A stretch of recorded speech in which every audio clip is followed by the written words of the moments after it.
Los perfiles de los 4 elementos que conforman la coordinación operativa interinstitucional de la Guardia Nacional que se dieron a conocer hoy, se tratan principalmente de militares y marinos en retiro, así como de una doctora especializada en criminología.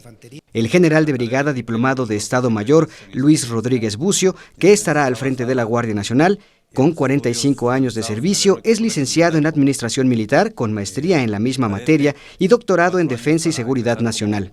Fue agregado militar en Alemania y Polonia, además de director del Centro de Investigación y Desarrollo del Ejército y Fuerza Aérea.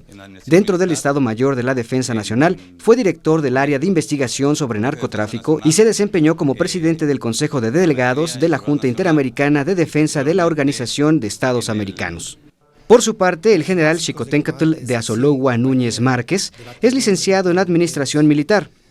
Tiene una maestría en Seguridad y Defensa Nacional y en 42 años de servicio, entre otras actividades, fue comandante de 2 zonas militares. Entre sus funciones, dentro del Estado Mayor de la Defensa Nacional, se desempeñó como jefe de diversas secciones, entre ellas la enfocada en operaciones contra el narcotráfico.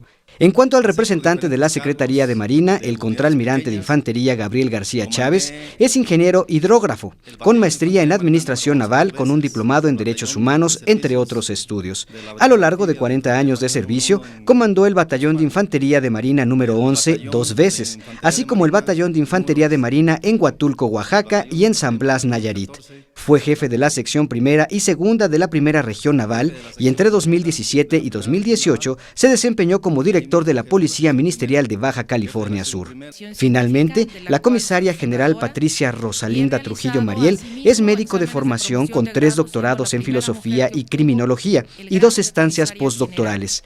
Es autora de 28 libros y 6 en coautoría. Además, ha sido reconocida con 9 doctorados honoris causa.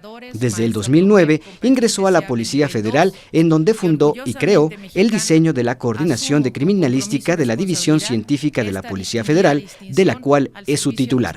Jonathan Amador, 21 Noticias.